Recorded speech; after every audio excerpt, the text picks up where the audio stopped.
It is another day, another time, another video where we talk about another set of Rick Riordan's universe book series. And this time it is gonna be the Kane Chronicles, which I am so excited. Am I so excited because I've already started the series? Yes. But to be fair though, I am also really excited because something about Egyptian mythology really intrigues me. So I have a lot more faith than I did with the Magnus Chase series. No offense. If you truly like the Magnus Chase series, I'm so sorry. I'm so sorry. I wish I liked it a lot more, but something about Norse mythology just doesn't click in my brain the way Greek, Roman, and Egyptian and Korean mythology does. I don't know. Something about it, something about those four just really click in my brain, and that's just what it is. But like I said, I did start reading this book. I am about like 40 something ish way through, and I am actually really liking it. For all the people that said Carter, I think I saw this thread. It was like Carter, Magnus are like literally off-brand Percy, and I have to respectfully disagree with that. I think Magnus is a little closer to Percy, but even Magnus I don't think is like Percy to be called like a carbon copy or anything like that. And Carter especially is definitely not like Percy at all. So I have to respectfully disagree with that. But so far I do like it. I do like how it's dual POV with Sadie and Carter. It makes it a lot more dynamic. And also we get to see the different points of views and the different things that they're going through, which kind of gives me like a, what was the series? Heroes of Olympus. That sort of vibe, but not as many POVs. You know what I mean? So that's cool. That's nice. I really like that aspect of it because the two of them have two different sets of magic and like skill sets and things that they went through. Even like background wise, they like grew up in different places and different experiences and whatever. So it's nice to be able to get two different points of views. They're definitely like siblings. They banter like siblings, which I love. And also it's more similar to like Heroes of Olympus.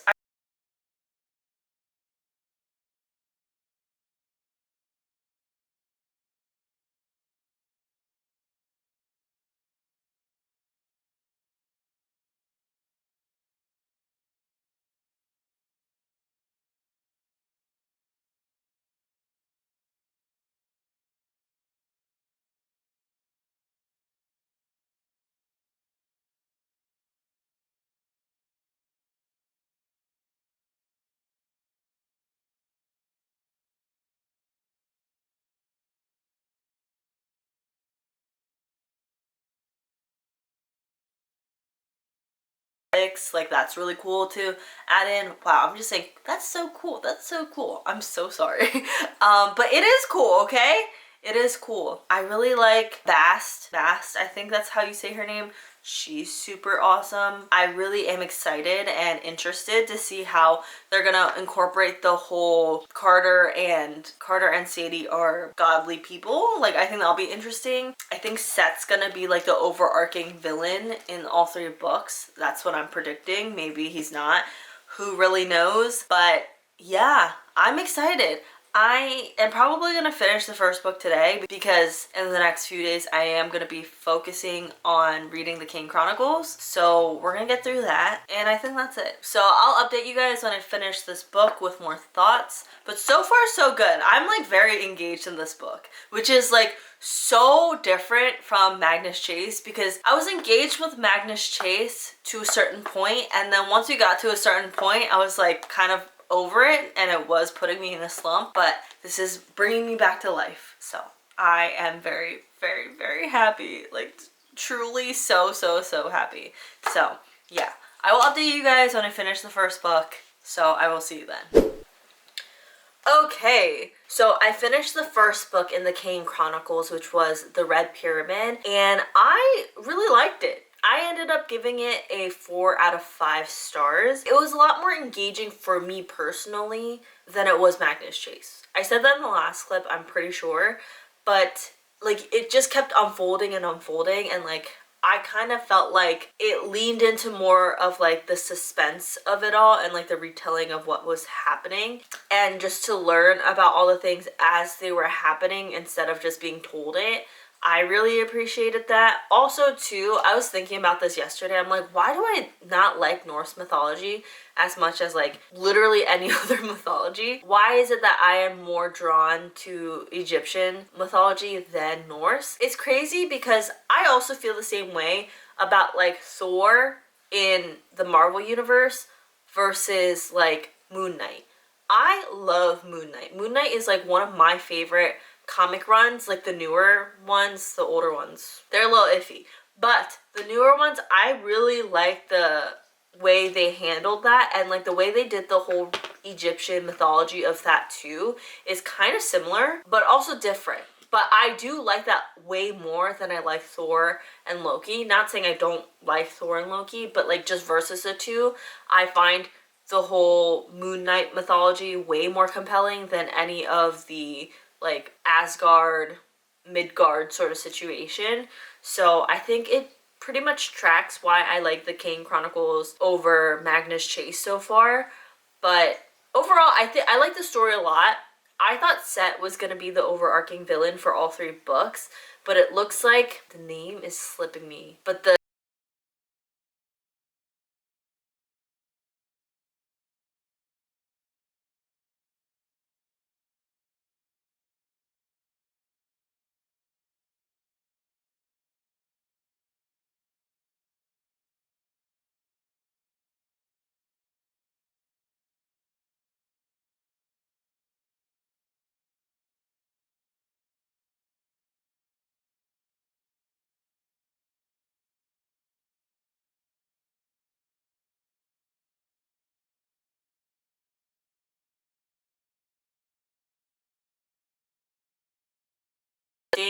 kind of, and they're like in the underworld kind of in the best sense of the word. So I like that because it kind of feels like, okay, they're not going to be like a main part of the story, but they'll still be there for them, so it's like not as traumatic for them. Also too, I keep forgetting Sadie is literally 12. I don't know why I keep thinking she's 16 and Carter is 18, but that is not the case. Carter, I believe, is 16 and then Sadie is 12, which is kind of nuts because she acts older. And like the whole Anubis situation, I'm like, oh, that's kind of cute. But then they hint at her age again, like probably because of people like me that are forgetting her age, and she's like 12, and I'm like, oh no, we should not be thinking about it in that way at all, because she has like a little crush on Anubis, which sure. And also too, I don't know if you guys have seen Doctor Strange Multiverse of Madness, but that whole scene with Doctor Strange fighting with the musical notes, that is how I pictured some of these hieroglyphic scenes, and I'm like, I don't know if that's true, but it's like that mixed with some Moon Knight elements. I'm like, am I too cooked with Marvel that that is all I can conceptualize? But it's good. I like it a lot. It kind of feels very low stakes right now because even with Bast, like I felt sad that Bast was gonna be, you know, unalive, but she wasn't. She came back. And even Amos, like he's still alive. I mean, he's getting magical help. So, and I don't know if he's gonna come back in the second or third book, but nobody has really like died. Not saying that anybody has to die or anything, but the stakes are kind of lower in that aspect. But in terms of everything else, I feel like it's very, very high stakes. And I also think that's why I like it more than Magnus Chase, because Magnus Chase didn't really feel like high stakes to me. It kind of felt like medium stakes or like small stakes. Like it was never any like world ending stuff. At least that's not what it felt like. I know they had the whole I forget the term. But you know what I mean. The end of the world with Ragnarok. They had the kind of looming threat of Ragnarok in Magnus Chase, but not really. I feel like it kind of felt like a secondary thing. Like nobody really thought Ragnarok was gonna happen, and they're very nonchalant and chill about it. Whereas with the Kane Chronicles and even like Percy Jackson and the Heroes of Olympus, these threats are definitely like very intense, and they are going to be like end of the world, like, or catastrophic type events if they don't prevent it from happening. So I think because it has that level of intensity and urgency, it feels a lot more high stakes versus Magnus Chase, which I really like. Like, I like stories in this sort of situation, like action fantasy, where it's like high stakes. I think it's a lot more compelling that way. So I really like that aspect of it. Yeah, and all the characters, I really liked all the characters. There wasn't really any that stuck out to me. Like, I didn't really like, what's his face? The new commander after the one that dies. He was kind of annoying, but like, he wasn't really that big of a deal, so like, it's whatever. Amos, he was whatever. But for the most part, like, I liked all of the characters. I really like Sadie a lot. I think Sadie is my favorite character. Sadie and Bast, I really like them a lot. And then Carter. So, yeah. I think those are all my thoughts for book 1. I think it's a really good start to the series. I'm excited for the next 2, which is pretty good. I don't feel like I'm gonna slump out with these. I really hope not. Fingers crossed, knock on wood. So I'm gonna read book 2 probably by today, I hope, at least. And I will keep you guys updated on that and my thoughts. My jaws are still hurting from this wisdom teeth surgery, so I am suffering. But good thing about reading is that I don't have to talk that much or at all. Yeah, so that's good. But I will see you guys then. I do have a class, kind of class, like it's like a small group. I do have that, and then I should probably edit this video, but if I'm being very honest, I don't know if I'm going to because my head is killing me because of the jaw pain. It's a whole thing. So we'll figure that out. Maybe I'll clean, maybe I won't. I don't know. But we're gonna try to finish the second book. That's for sure. So I will see you guys then. Alright. This is my, I don't know if you guys can see it, but this is my, yeah, you definitely can't see it. I'm wearing a skirt. But this is my callback fit for a commercial. Fingers crossed. We'll see how it goes. Anyways, I finished the second book in the Kane Chronicles series, and I enjoyed it. I genuinely enjoyed it. I feel like we were really going through it. We got reunited with Zia. Zia has no clue what's going on because apparently her little clone out there did not relay the information, or at least if they did, she doesn't have, like, it's not pieced together. So there's that. That's kind of sad for Carter. We also found out about Walt. Okay, so with Walt, I'm a little confused because he says the equivalent of what he has for humans is sickle cell. And I don't know, maybe it's just me. Maybe I don't know much about sickle cell, but doesn't sickle cell like have treatment plans? I don't know. I thought that sickle cell was a very manageable, like, illness to have, but I don't know, maybe it's not. Maybe I'm under false pretenses with that. Let me know. But that was one thing I was like, side-eye? Question mark? I don't know.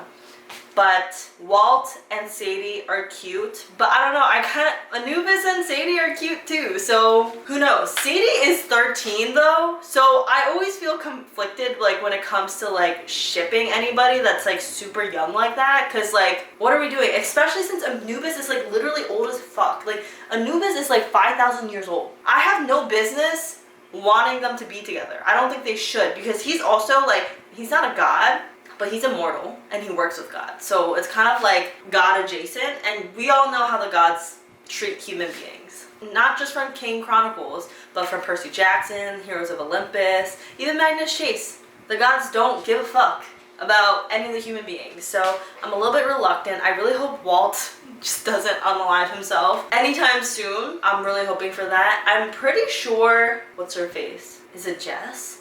I don't think it's Jess. But the other, Jazz, I don't know if she's still alive. Like last time we saw her, she was in a coma. But I don't know if she's alive anymore, so.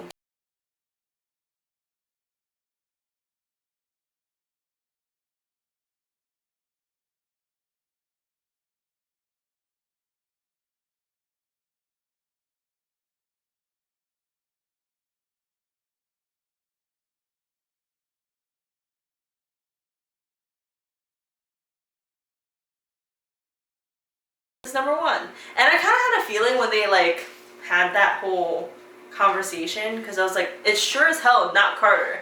Carter is still a child and he still needs to learn a lot. So I was like, it's not Carter. his dad is dead. It's not Sadie. So it's gotta be Amos. It's gotta be someone from that family. So I think that'll be interesting because he still has like parts of Set in him. Like the magic of him is still lingering in there, so that should be good. That should be interesting. But at least we know that that whole side plot about Desjardins and like the House of Life going after the Kanes because they once hosted the gods and everything, that no longer is going to be a thing now that Amos is in charge. So that's great. That's good. Love to see it. What else is there? Bess? Guys, please, like, when I was reading that part with Khonshu, the moon god, same god from Moon Knight, which I was like, oh my god. Even the hippo god, I was like, oh my god, this is a Moon Knight. But when they made that whole deal with the game, I was so sad. Bess? Oh my god, I like literally grew to love Bess so much, and that's what happens to him. I swear to God, if he does not come back, if the hippo god does not nurse him back to life, I don't even know. I really hope that he comes back. He's okay, because I miss him. He was such a good character. I hope Bast puts some actions into play with that. I don't really know, but Bess is truly the best boy gnome guy. I don't know, but he was great. Love to see it. His camaraderie with everybody was really, really good. So really like that. I always forget the god's name, but then when I see in the book, I'm like, oh yeah, that's him, or that's them. But I forget the serpent god. They're gonna be the main villain in the third book, I'm assuming, because they like temporarily put him into like an abyss, but he's coming back. He sure is. So the third book, I'm assuming, is going to be about that, like putting him away once and for all with the help of all the gods. Oh, and then also restoring Ra to be like complete and like not just saying that he likes weasels. And then also Amos. So I think those are going to be like the 3 points, the plot points of the third book. And I'm excited to see how they wrap it out. Super excited. I'm pretty sure Zia showed up in Magnus Chase, but I don't remember the context of it, so whatever, I guess. But I'm really enjoying this series so much, like so much more than Magnus Chase. It's like so crazy, like the 180 change, but it's great. It's been great reading this because especially after my appointment today, it makes so much sense because I was like telling him how like I'm literally in so much pain even after being like 10, 11 days post-op. And he's like, do you talk a lot for your job? And I was like, yeah, kind of. And it makes sense why I have intense headaches, because my jaw is like so tense and like it needs to be stretched out and stuff. So talking just like makes it worse. Not saying like this is not my full-time job. I hope you guys know this is not my full-time job, but I do yap a lot for this. I also yap a lot for like acting stuff. And I also yap a lot for my full-time job, so it's a lot of yapping. Also, in general, I'm a yapper, so it makes a lot of sense why I'm in so much pain. But we're gonna work on that, and it's good that I can focus on reading these while I recover and try to get better, because it's been rough. It's been a very rough healing journey with this whole wisdom tooth thing, so yeah. There's that. Anyways, I'm going to update you guys when I read the third book. We'll have our final thoughts on the book and the series.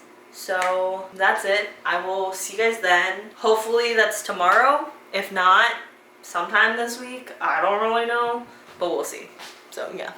So I officially finished the Kane Chronicles. Claps for me, applause for me, and I really liked it. I really liked it. Overall, I think it was a really good series, but as for the last book, I would give it like a 3.5 out of 5, no offense. And I ended up giving the second one a 3.5 out of 5, but I think I'm going to bump it up to 3.75 out of 5 and then have the last book be 3.5 out of 5, just because there was like a couple things that happened that I was like, I don't know. Like the overall story was good, don't get me wrong, don't get it twisted, and I really like the progression of it. And also too, I don't know if they're going to have any more books after that. It kind of felt like there was going to be like more to it, like more to the series, but I actually don't know anymore because I think it's supposed to be like a standalone trilogy, but who knows? We'll see, especially as I get through the rest of the books that include them. We'll see if they are like setting it up for another set of 3 books for them.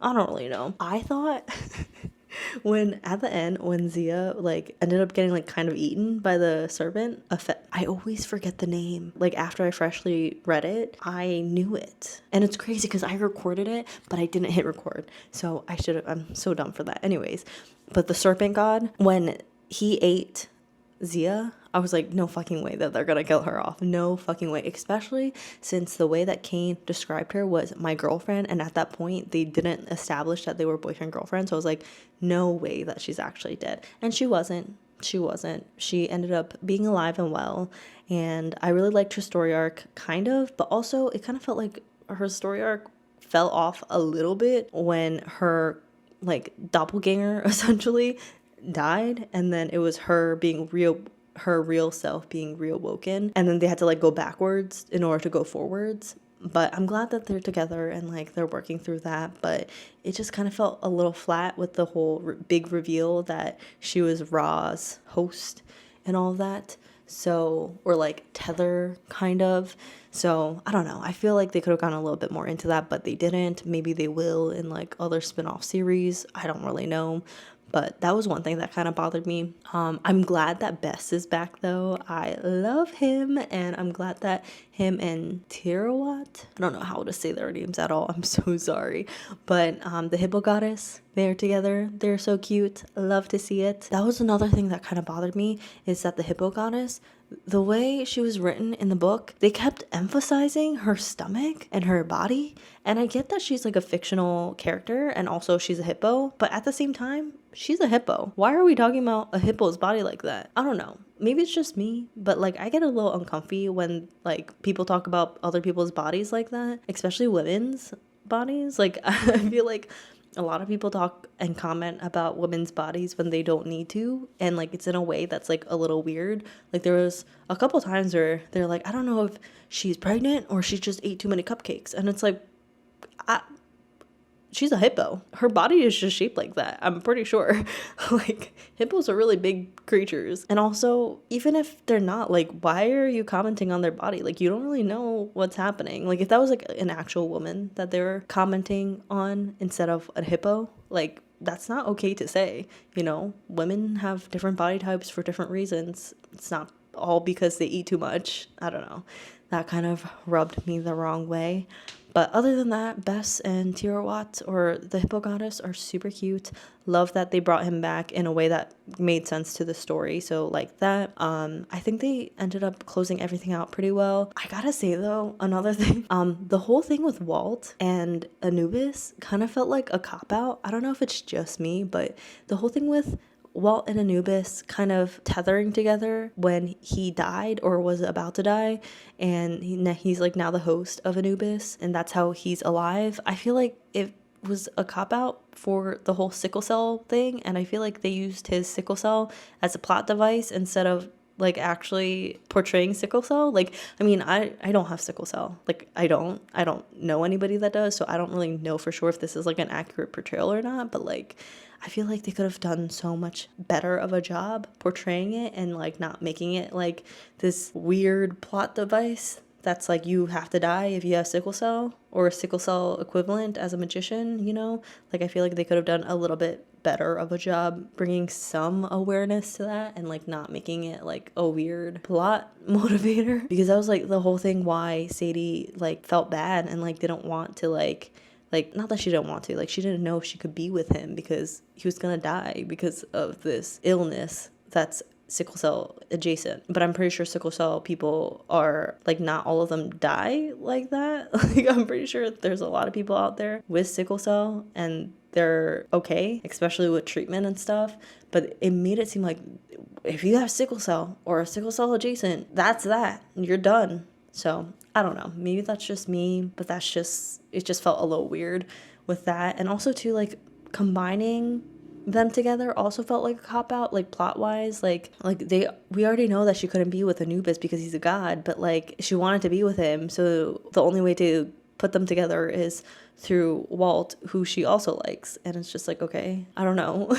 It feels like such a cop-out from like actually choosing who she wanted to be with. So I don't know, maybe it's just me. I did like the overarching story of it. I didn't really like how they separated, because I kind of felt like it created all this like shenanigans that did, like, not that it didn't need to happen, but it was just kind of like there, and it's like, okay. But I did like the ending. I felt like it was a good lead up to it, and I do think it ended off like pretty well. There was like a little bit of like a cliffhanger moment, but like not really. So I think it ended up pretty well for a series like that. I do like it overall as a series. I think it's really interesting. I don't know how accurate it is to like Egyptian mythology. I'm not an expert on that by any means, but it seems pretty accurate. Like, at least from what I know, it aligns with that. I don't know. Again, I'm not an expert, so I don't really know. If you know, you should let me know if it's not accurate. But I do like this series a lot because of that. The Egyptian mythology lore of it all is pretty interesting. So really like that. I think that's it. I do kind of hope that they have more of the characters from these like side books, like Magnus Chase and the Kane Chronicles, in the main Percy Jackson series. I think it'll be really cool, because I know Rick is writing more for the Percy Jackson series, so I think it'll be cool to see the cameos of that. If not, it is what it is. But yeah, that is it. That's the end of this whole Kane Chronicles saga. I am almost done, and by almost done, I mean now I have to read all the side books, but I'm almost done reading all of the Rick Riordan like mythology universe books. Like I said, I just have to read all the side books, which is fine by me because a lot of them are pretty short. And then I'm also going to read the graphic novels, and then by that point, I think I'll then do like a tier ranking and like a little mini guide or something like that. But we'll see. We'll see how it goes and how long that takes me, because getting to this point has taken me like a few months now, like half a year, I want to say. So we'll see how it goes. But that is it, guys. Let me know if you guys have read the Kane Chronicles or any of the other Rick books in the series so far. If you like it, didn't like it, if there's any books that you think I should get to next. To be fair, I am going to read Nico's book next. So anything after that, let me know which order I should do or not. But other than that, I will see you guys later. Bye.